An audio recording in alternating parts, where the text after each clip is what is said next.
ইনকিলাব মঞ্চের মুখপাত্র শরীফ ওসমান বিন হাদির মৃত্যুর খবর শুনে তার গ্রামের বাড়ি ঝালকাঠির নলছিটির খাসমহলের বাসায় আত্মীয়-স্বজনরা ছুটে আসেন। হাদির স্মৃতিচারণ করতে গিয়ে অনেকেই কান্নায় ভেঙে পড়েন।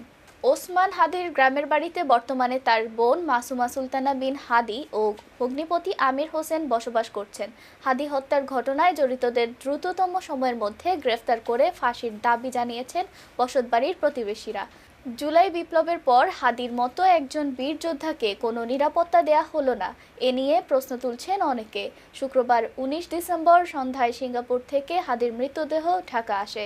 শনিবার ঢাকা বিশ্ববিদ্যালয়ের রাজধানীর মানিক মিয়া এভিনিউতে ৫ জোহর তার প্রথম জানাজা অনুষ্ঠিত হয়।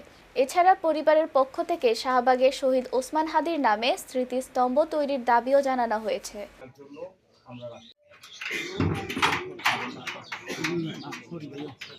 এবং শাহবাগে যেহেতু তার কেন্দ্রস্থল ছিল, তার আন্দোলনের কেন্দ্রবিন্দু ছিল হচ্ছে শাহবাগ, প্রতিফলন ঘটাইতো ওখানে যে ২৪-এর যে অভ্যুত্থানের যে কাজ করছে বেশিরভাগই সে রামপুরা ছিল। রামপুরা ছিল তার সবচেয়ে ডেঞ্জারাস একটা পয়েন্ট। হ্যাঁ, তো তারপরে সে শাহবাগে ওখানে তার এই পর্যন্ত আসা যত প্রোগ্রাম বেশিরভাগই শাহবাগে ছিল।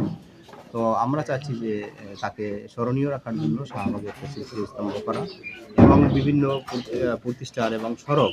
এক কথায় ওসমান হাদি সে শহীদ হয়েছে, সে মরে নাই, এবং সেই শহীদ যেন সারা জীবন এই বাংলার ভূখণ্ড যে কদিন থাকবে সে কদিন যেন ইতিহাস পড়ে মানুষ জানে একজন হাদি আমাদের ছিল। একজন মানুষ তো একদিন না একদিন মৃত্যুর কি স্বাদ তা অবশ্যই গ্রহণ করবে। তবে হাদি ভাই যে শাহাদত বরণ করেছে তা সারা বাংলাদেশের মানুষ যুগ যুগ ধরে তার কথা স্মরণ করবে। সে আমাদেরকে রাজনীতি শেখাইছে, সে আমাদেরকে বাংলাদেশ কিভাবে ভালোবাসতে হয়। হুব্বুল ওয়াতানি মিনাল ঈমান, ঈমানের একটি অঙ্গ হলো দেশপ্রেম।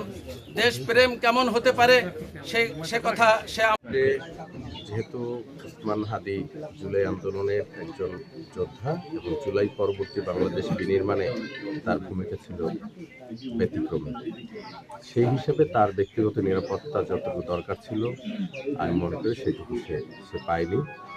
যেহেতু সে তার এক সপ্তাহ আগে থেকে বারবার তার রিপিটেডলি বলতেছিল যে আমি শহীদ হয়ে যাচ্ছি, আমার মার গুলিটা মাথায় লাগতে পারে, বুকে লাগতে পারে, আমি মারা গেলে আমার ছেলেটার দিকে খেয়াল রাখেন। তার কিন্তু এই যে নানান ধরনের থ্রেট আসতেছিল, এই অবস্থায় সে যখন শহীদ হলো, গুলিবিদ্ধ হলো, তার রিকশায় শুধু একজন, তার ভাই।